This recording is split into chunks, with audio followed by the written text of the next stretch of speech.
하나님의 임재하심을 나타낼 수 있는 아주 대표적이고 상징적인 물건이 있다면 그것이 바로 법궤입니다. 혹은 언약궤라고도 부르는 이 법궤는 모세 시대에 광야에서 성막을 짓고 예배할 때에 그 성막에 예배를 드리는 많은 도구들이 있었지만 그 중에 가장 핵심 중에 핵심이 바로 법궤였습니다.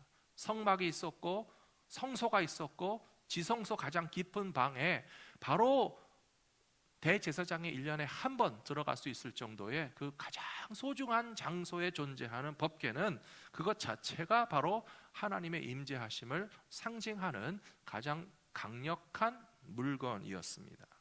이스라엘 백성들은 40년 동안 광야를 헤매고 다니면서 성막을 중심으로 동서남북에다가 12지파가 텐트를 쳤습니다.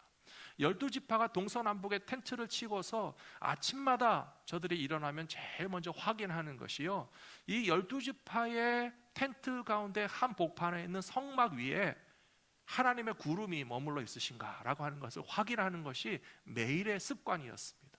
성막 위에 구름이 떠 있으면 백성들의 마음이 다 안심이 되는 거예요. 왜냐하면 하나님이 우리와 같이 계신다 라고 하는 것을 확인할 수 있었기 때문에 그렇습니다. 밤중에 잠자리에 들기 전에 각자 자기의 텐트에 들어가면서도 성막을 아마 다시 한번 확인했을 것입니다. 성막 위에 하나님의 불기둥이 떠 있으니 하나님이 같이 계신 것이 확실하다면 우리는 안심하고 오늘 밤에 잠을 잘 수 있겠구나.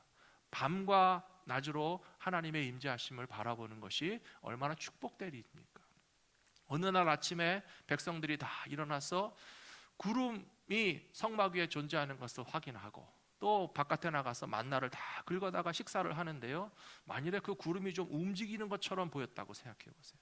그러면 백성들이 그때부터 다 바빠지는 거예요.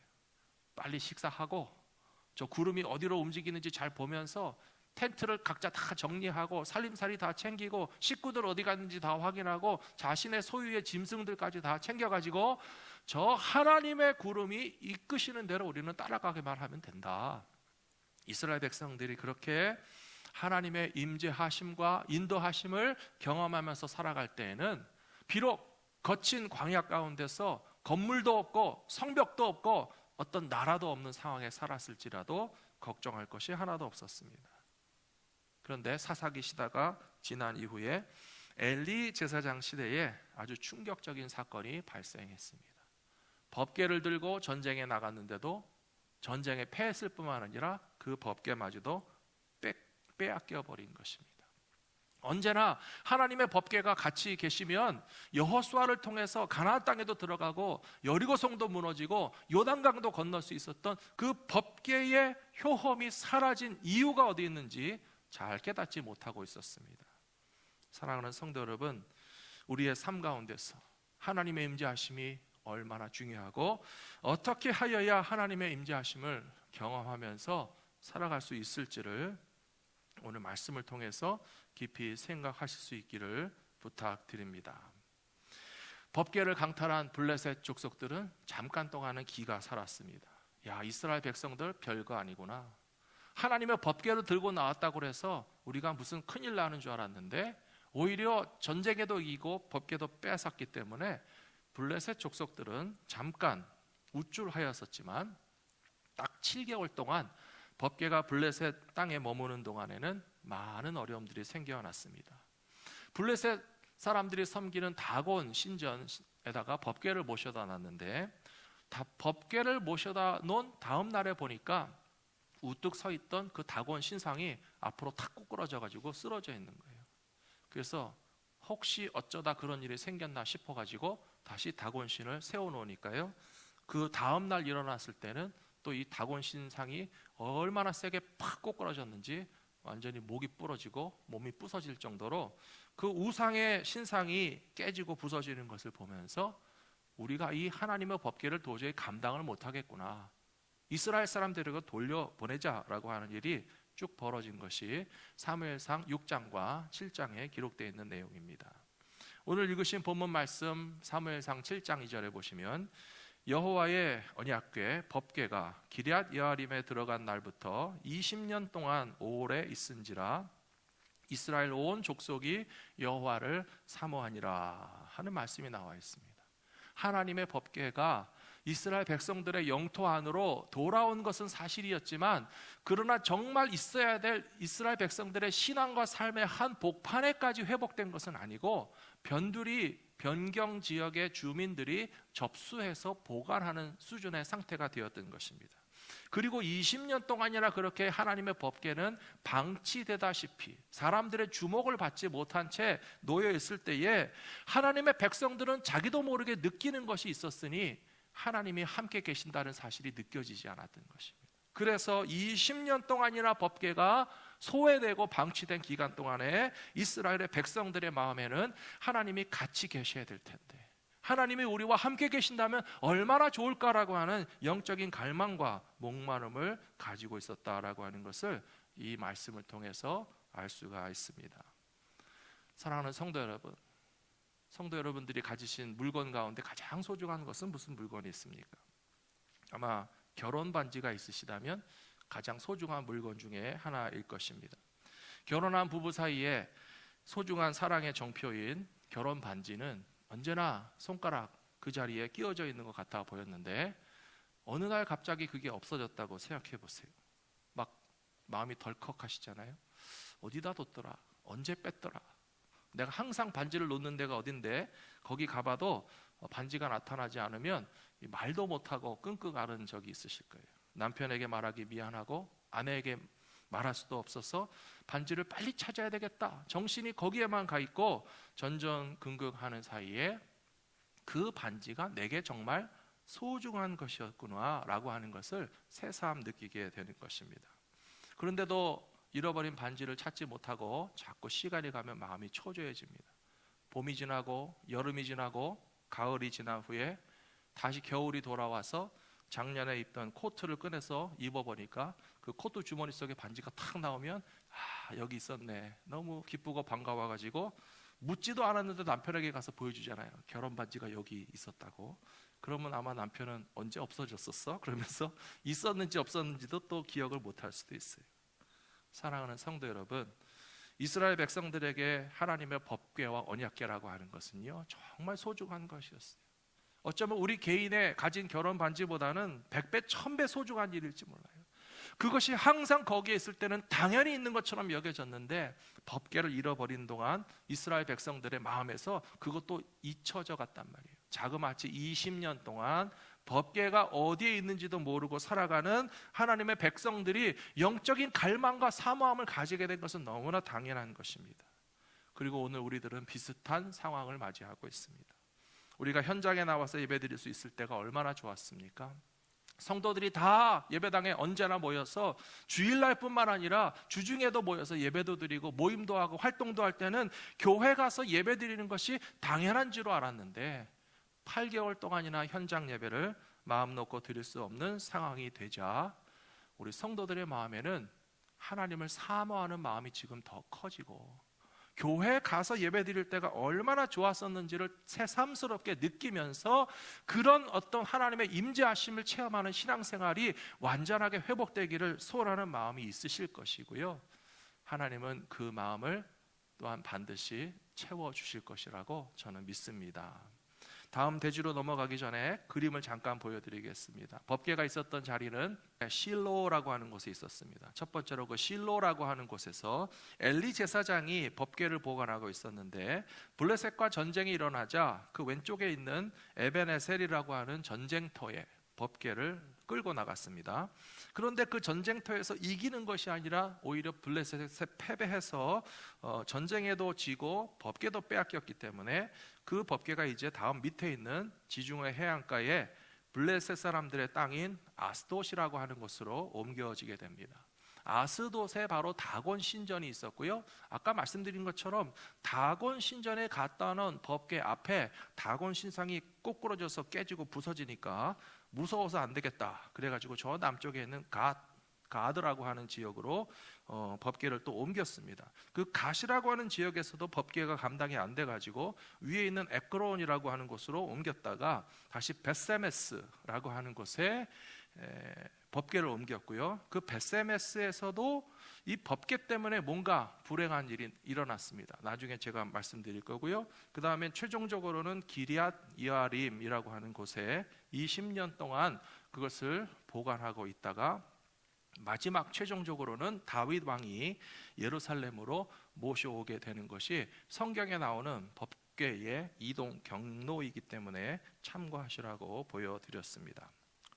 오늘 말씀을 계속 이어나가도록 하겠습니다. 우리가 하나님의 임재하심을 경험하기 위해서 먼저 해야 될 일이 있습니다. 우리가 법궤를 사모하고 찾기를 원한다면 먼저 해야 될 일이 있습니다. 그것은 뭐냐 하면 우리 안에 있는 우상과 죄악을 끊어버릴 때에 하나님을 사모하는 마음이 이루어지게 될 것이고 법궤를 찾는 마음이 성취되게 될 것이라고 오늘 말씀에서 가르쳐 주시고 있습니다.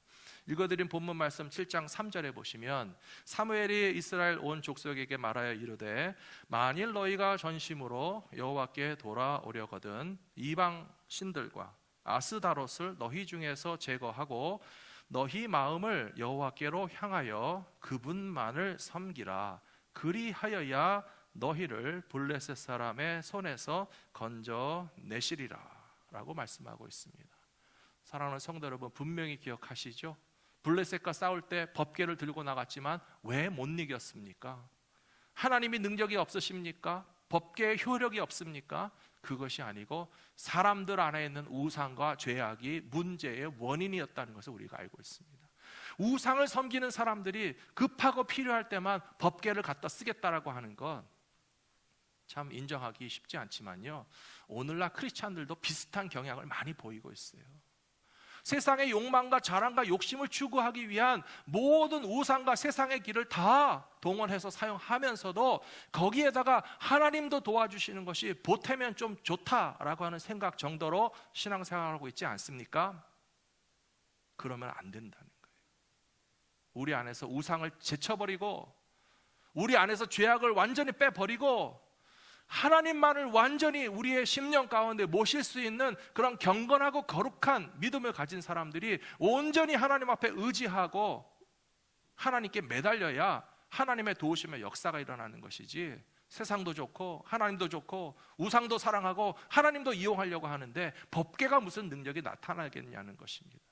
교회 지도자들도 마찬가지입니다. 홈리와 비누아스가 법궤를 가지고 전쟁터에 나갔는데도 법궤도 뺏기고 부패한 영적 지도자들도 죽임을 당하는 그런 불행한 일이 일어난 것을 보면서 우리는 기억해야 할 말씀이 신약 성경에 나오는 것과 같이 경건의 모양은 있으나 경건의 능력은 부인하는 자들이니 너희가 그런 자들에게서부터 돌아서라 하는 말씀이 오늘 우리가 기억해야 할 말씀이라고 저는 믿습니다.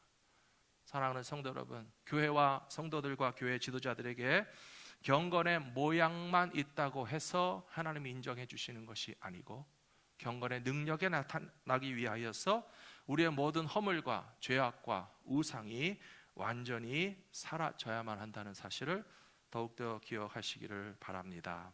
사무엘상 6장 19절에 보시면 아까 지도의 경로에서 보았던 벳세메스 지역에서 일어난 사건이 기록되어 있습니다. 벳세메스 사람들이 여호와의 궤를 들여다본 까닭에 그들을 치사 5만 70명을 죽이신지라 여호와께서 백성을 쳐서 크게 살육하셨으므로 백성이 슬피 울었더라.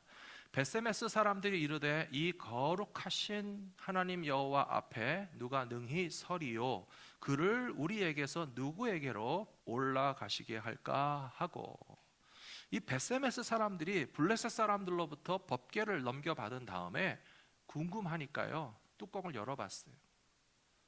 해서는 안 되는 일을 한 것입니다. 하나님의 법궤를 어떻게 받아들이고 어떻게 모셔드리고 어떻게 사용해야 된다는 사실을 망각한 채 인간적인 호기심이나 어떤 자신들이 해보고 싶은 대로 행동하는 것이 하나님 보시기에 옳지 않은 일을 깨닫고서 그들이 생각하게 된 것은 바로 자신들이 죄인이라고 하는 사실을 그 후에야 깨닫게 되었다는 것입니다. 우리들도 신앙생활하면서 때로는 하나님의 법과 질서와 뜻과 생각을 무시한 채 내 마음대로 신앙생활하고 내 마음대로 사역하고 우리의 어떤 호기심과 인간의 관심을 따라서 사역을 진행하려고 하는 것은 하나님의 뜻에 맞지 않는 일이 될 수 있다는 사실을 깨닫고서 항상 두렵고 떨림으로 겸손한 마음으로 하나님 앞에 나아가셔야 할 줄로 믿습니다. 그 다음에 사무엘하 6장에 보시면요, 이제 다윗이 왕위에 있은 지 7년 반이 되었습니다. 다윗은 두 장소에서 왕권을 이어져 나갔는데요, 첫 번째는 헤브론에서 즉위하여서 7년 6개월 동안 통치했고, 나중에 예루살렘이라고 하는 곳에 바로 왕궁과 성전을 건축하면서 이스라엘 나라의 수도로 삼기 위해서 이제 천도하는 작업을 하게 되었습니다. 바로 그때에 다윗의 마음 가운데 정말 하나님이 도와주시지 않으면 나는 왕 노릇을 잘 못하겠고, 이스라엘 백성들에게는 하나님의 임재하심이 나타나야만 이 백성들이 신앙적으로 하나가 돼서 뭉칠 것 같은데 뭐가 가장 좋을까라고 생각해 보니까 법궤가 소외되고 외면되고 법궤가 있어야 할 자리에 모셔지지 않은 것을 생각하고서 법궤를 찾아와야 되겠다 하는 생각을 하게 되었습니다. 다윗이 이와 같은 신앙적인 마음에서 하나님의 법궤를 찾기로 마음먹은 것은 얼마나 귀한 일인지 모릅니다. 이 당시에 다윗이 법궤를 찾기로 마음먹기까지 엘리 제사장의 시대로부터 법궤가 돌아오는 시간까지 시간이 얼마나 오래 걸렸는지 아십니까? 성경을 읽어보시면요, 대략 80년에서 100년이나 소요됐다는 것을 볼 수가 있어요. 오늘 읽으신 본문 말씀에 보시면 기럇 여아림이라고 하는 장소에 사무엘 선지자의 시대에 소외되고 방치된 채 변경 지역에 머물러 있었던 그 기간이 20년이라고 그랬잖아요. 20년 동안 법궤를 아무도 찾지 않았어요. 그리고 사무엘을 통해서 왕으로 세워진 첫 번째 왕이 사울 왕이었는데, 사울 왕이 잘했거나 못했거나 왕으로 통치했던 기간은 40년이나 됐습니다. 40년이나 이스라엘의 첫 번째 왕이고 하나님이 세우신 왕으로서 통치자의 자리에 앉아 있는 동안에 이 사울이라고 하는 사람이 하나님의 법궤를 찾아다가 제자리에 모실 생각을 하지 못했다는 것은 굉장히 실망스러운 모습이 아닐 수가 없어요. 사랑하는 성도 여러분, 우리에게 대통령의 자리를 누가 주신다면 대통령의 역할을 어떻게 하시겠습니까? 내가 지혜가 있고, 내가 능력이 있고, 내가 카리스마가 있고, 리더십이 있고, 나에게 참모가 있고, 나에게 후원하는 사람들이 있어서 왕노릇 잘할 수 있을 거라고 생각하십니까? 저는 앞으로 몇 주 동안에 사울 왕에 관한 이야기도 준비할 것인데요, 사울 왕이 놓쳤던 가장 중요한 것 중에 하나는 법궤를 찾아서 하나님의 임재하심을 중심에 놓고 자기는 오히려 하나님의 인도하심을 따라가는 왕이 되려고 했던 것을 놓친 것이 가장 아쉬운 부분이라고 생각합니다. 사울 왕에 비하면 다윗은 정말 하나님 앞에 겸손한 사람이었습니다. 법궤가 너무나 필요하다는 것을 깨닫고 어찌되었든지 간에 하나님의 법궤를 찾아오기 위해서 노력하는 것이 이제 사무엘 상이 아니고 사무엘 하의 6장에 가서 보시면 나와 있습니다. 사무엘 하 6장에 보시면 맨 처음에 다윗이 법궤를 찾아오기 위해서 이스라엘 백성들 가운데 3만 명의 대표자들을 뽑았어요. 우리가 다 가서 왕실의 모든 왕족, 귀족 뿐만 아니라 백성들의 대표가 3만 명이나 가서 법궤를 가지고 우리 예루살렘 성으로 가져오자. 큰 국가적인 어떤 이벤트를 만드는 것이에요. 그리고 새로 만든 수레를 가지고서 정말 크고 강한 어떤 이 수레 우마차에다가 법궤를 실어 가지고 오기 위해서 길을 나섰는데요, 사무엘하 6장 7절에 보시면 그 모든 국가적인 이벤트와 엄청난 프로젝트가 한 번에 왕창 무너지는 사건이 발생합니다. 사무엘하 6장 7절에 보시면 여호와 하나님이 웃사가 잘못함으로 말미암아 진노하사 그를 그곳에서 치시니 그가 거기 하나님의 궤 곁에서 죽으니라 라고 되어 있습니다.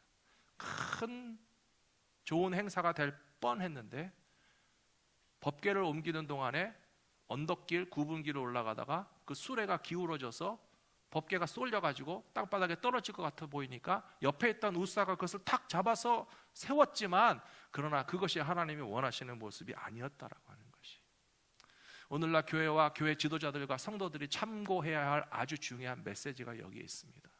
3만 명을 동원하는 일, 좋은 일이죠. 그리고 새로운 수레를 만드는 것도 참 좋은 일이죠. 그러나 하나님이 그것을 정말 기뻐하시고 원하셨느냐라고 하는 것을 우리가 돌아볼 필요가 있다는 것입니다.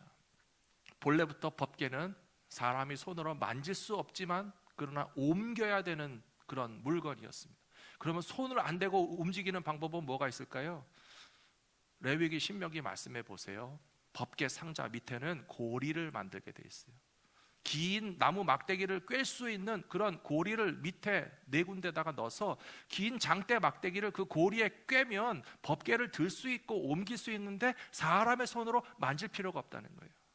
옛날에 여자분들이 타시던 꽃가마, 가마 아십니까?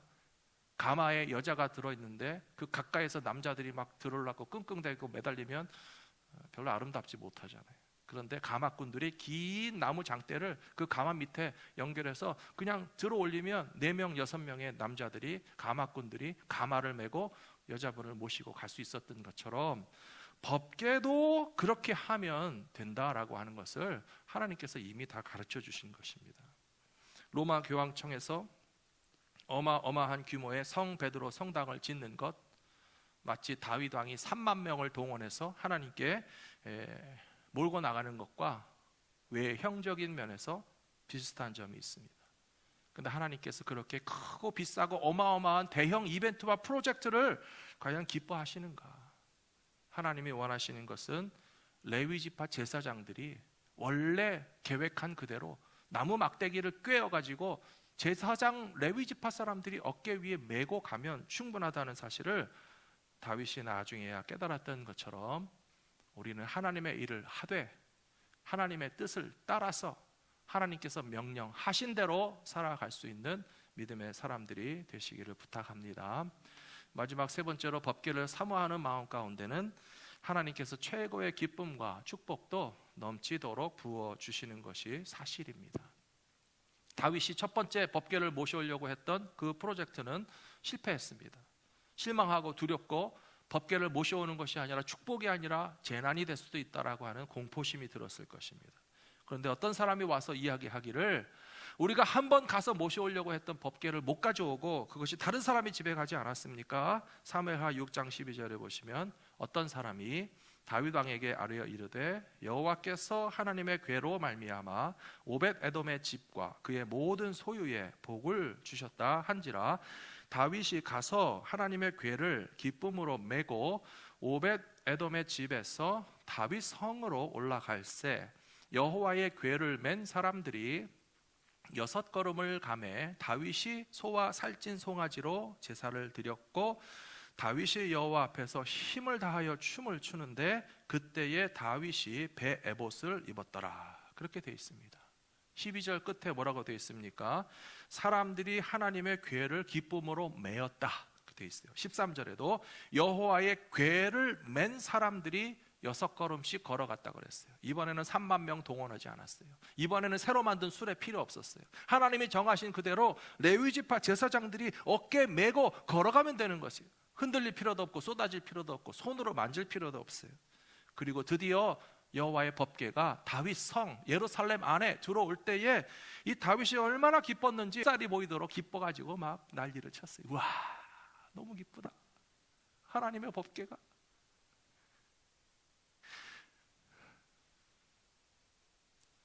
다윗 성으로 들어오다니 너무 감격스럽다. 사랑하는 성도 여러분, 우리가 예배드릴 때 이런 기쁨이 있어야 돼. 다윗은요 법궤가 들어올 때 만감이 교체했을 거예요. 정말 내가 뭐라고 하나님이 나를 왕으로 세우셨을까? 우리 집에 형들이 줄줄이 있는데 사무엘 선지자가 우리 집에 오셔가지고는 아들마다 다 크고 잘생긴 우리 형들 다 제쳐놓고 들에서 양치던 막내 아들을 다윗을 불러다가 이 사람이 이스라엘의 왕이 될 사람이요 기름을 쫙 부어줄 때에 사무엘이 세운 것이 아니라 하나님이 자기를 왕으로 세우셨잖아요. 그때의 장면이 생각나서 법궤가 들어올 때에 정말 춤추면서 감격하면서 기뻐하지 않을 수 없었을 것입니다. 골리앗을 쓰러뜨릴 때도 다윗의 실력으로 쓰러뜨린 거 아닙니다. 만군의 여호와의 이름으로 나가서 너는 칼과 단창으로 내게 오거니와 나는 살아계시는 만군의 여호와의 이름으로 나가서 싸운다. 골리앗을 쓰러뜨린 것도 생각나고 사울왕에게 쫓겨다니던 것도 생각나고 사울왕이 죽은 후에도 이스라엘 12지파가 다 다윗을 사랑하고 존경했는지 아세요? 아니에요. 네가 무슨 왕이냐 하는 사람 많았어요.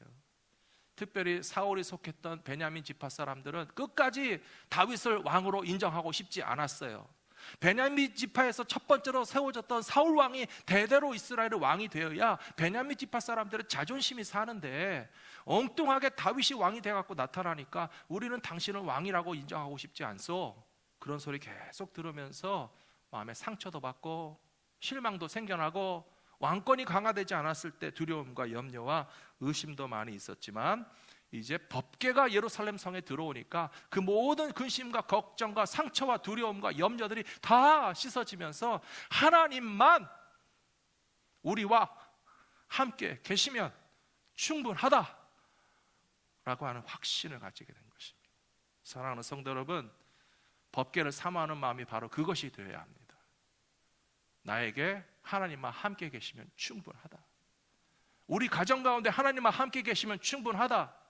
우리 갈보리 믿음교회에 하나님만 같이 계시면 충분하다. 그렇지 않습니까? 뭐가 또 필요합니까? 금덩어리가 필요한가요? 비싼 건물이 필요한가요? 수많은 성도가 필요한가요?